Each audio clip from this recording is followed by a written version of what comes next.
These sisters had just taken a photo that would change their lives forever. They were at a family event and were tasked with taking pictures during the day. But when they asked an aunt to take one of them, they saw someone they did not recognize. When they found out who he was, they turned pale instantly. But before we start, smash the like button, subscribe, and ring the notifications bell so you never miss our upcoming stories. It was around 11 a.m. when the first family members arrived at their grandma's house. It was a very special day, and everyone was very much looking forward to seeing each other again.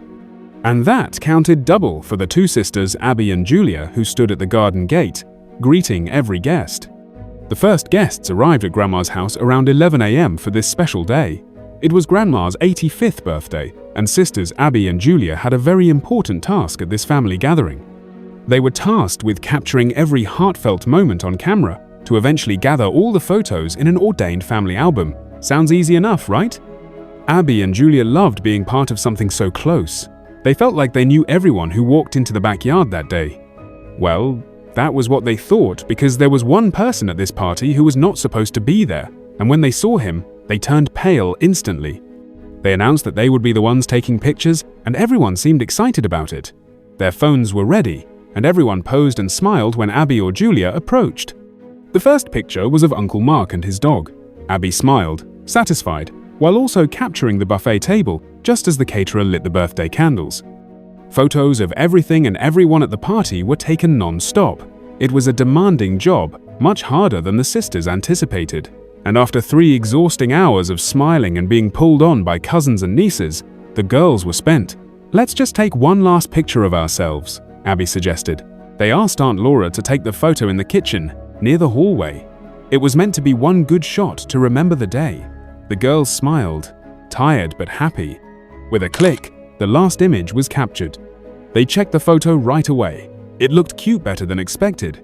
Abby was about to share it when her smile faded. She paused, staring at the screen. In the background, just past their shoulders, stood a man they didn't recognize. Both sisters turned their shoulders and looked at the kitchen space where the man had just stood. But they only saw the kitchen counter and the empty cake plate, which the man had eaten cake from seconds ago in the picture. He had vanished like a ghost, leaving only his plate as proof of his presence.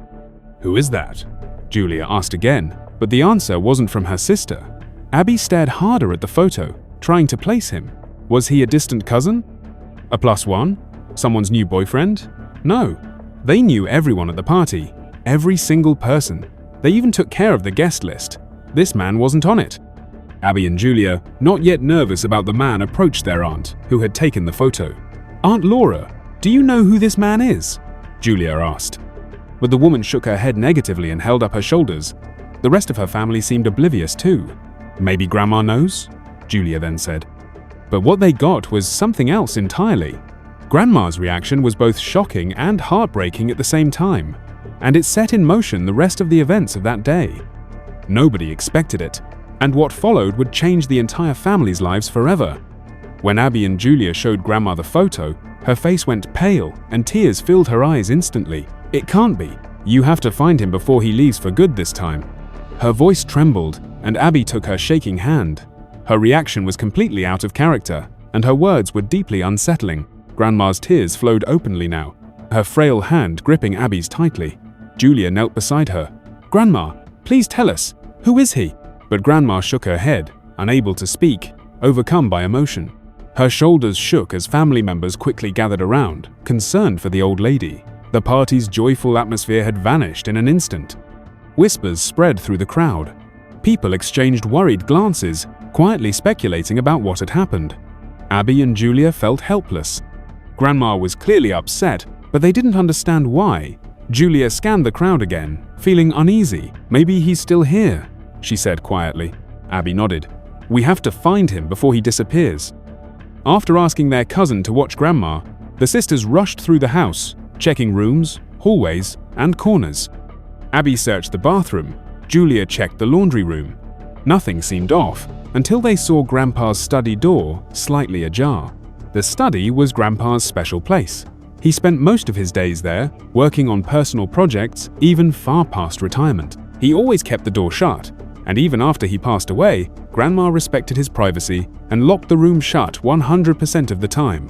So, to see it open like this was unusual. Curious and worried, the two girls slowly walked up to the study door and pushed it further open. Abby stepped in first. Everything looked ordinary at first glance. They weren't in there often since Grandpa kept to himself most of the time. But the few times they were allowed in there, it made a big impression. So both Abby and Julia vividly remembered the intricate details of the room. They saw his desk, with expensive pens lying on it in perfect alignment, and the fancy Persian rug on the hard wooden floor. Everything seemed in the exact place where they remembered it. But then Julia gasped, pointing at the back wall of the study. The large painting of Grandpa, usually proudly displayed above his desk, wasn't on the wall anymore. Instead, it rested awkwardly on the ground. Leaning against Grandpa's sturdy antique chair, the sisters moved closer, inspecting the painting and exposed wall. A small, metal safe sat behind the painting, clearly hidden for many years by the large framed piece of art. The safe's heavy steel door hung wide open, revealing nothing but emptiness inside. "Did you know Grandpa had this?" Abby asked. Julia shook her head slowly, speechless with confusion. But whatever was held inside that safe was gone now. Did someone break into Grandpa's room and take something? The girls were still calmly speculating, piecing together the puzzle, when their mother suddenly entered the study. She came in to check on her daughter's progress, but her demeanor instantly changed from curious to panicked when she laid eyes upon the open safe. But then her tone shifted. Her eyes immediately widened in horror. "Oh my God! Oh my God! We've been robbed!" Caroline, a 50-year-old mother of two, rushed to the open safe, panic rising as she saw it was empty. Her daughters, Abby and Julia, stood nearby, just as confused. With no answers from them, Caroline called for her mother. Her voice carried through the house. Though slow to move, Grandma heard her, and Caroline's siblings arrived quickly, all with the same alarmed expression. Their reactions made it clear they knew what had once been inside the safe. Whatever it was, it mattered deeply. As Caroline left to get Grandma, Abby and Julia exchanged anxious glances. The safe showed no signs of force. Someone had known the code, someone close. Grandpa had trusted only a few. If it wasn't Grandma, their mom, or her siblings, who had done it? The mystery deepened with the mention of a stranger in an old photo. He was nowhere to be found now, vanished, without a trace, just like the stolen items. Near Grandpa's chair, Julia noticed a notebook on the floor. It looked like it had fallen during the theft. Neither sister recognized it.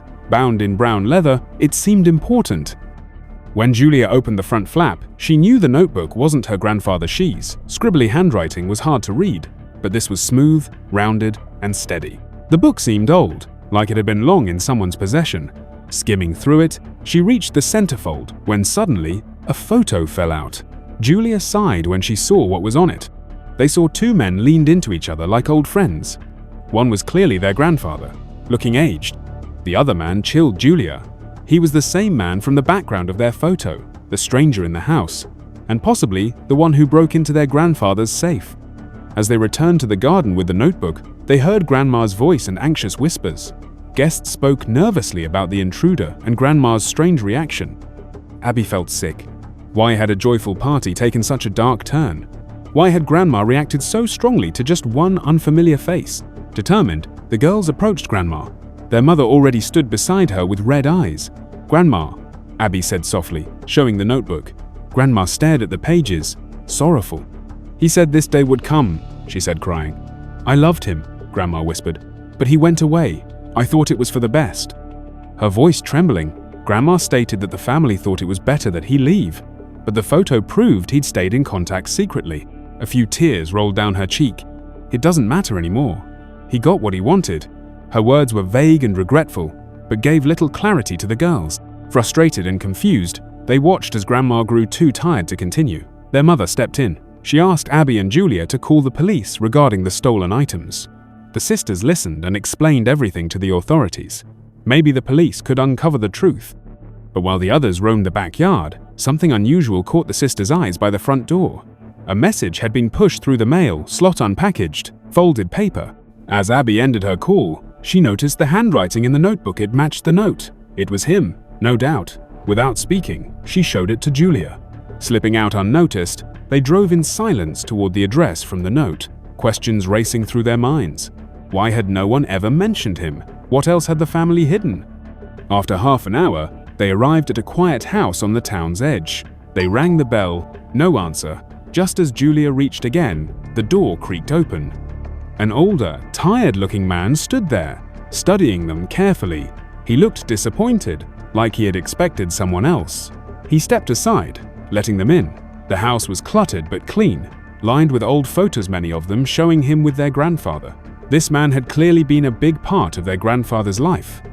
In the living room, the truth began to surface. He had taken what he believed was rightfully his items in the safe that had once belonged to him. He hadn't been angry, just forgotten, cut out of the family story.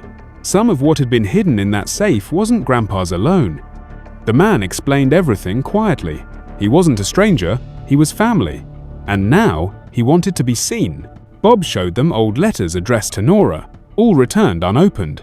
He explained that he had written them, but their mother had kept sending them back, ensuring Nora never saw them. He revealed the truth. Their grandfather had left him something too because he was Bob Whitaker, their mother's brother, the family's first child. He admitted to being rebellious, unlike his siblings. His choices led to trouble and even jail time, which shattered his place in the family. When he was released, he tried to reconnect, but no one wanted him back. The family's image mattered more than his return. Through tears, Bob explained how their mother had blocked every attempt he made to reach Nora, but their father had eventually changed. They reconnected in secret, and he included Bob in his will not for money, but to acknowledge his existence. Bob hadn't returned to take, he had come to be seen. The sisters believed him. For Bob, their kindness was the first in decades. Later, in the car, Abby and Julia made a plan. The truth needed to be told. They started with their mother. She resisted at first, but the photos and letters broke through. Learning he was still alive, her anger faded into guilt. That evening, at Grandma's house, they shared everything. When Grandma quietly asked for Bob, the others followed her lead. He returned the next morning. When she embraced him with a whisper of his name, the years between them melted. That day, they shared memories, tears, and laughter. Abby and Julia took a photo together. As a whole family, no one left behind. Thank you so much for watching. If you enjoyed the video, please don't forget to leave a like, subscribe, and ring the notifications bell so you never miss amazing tales like this one.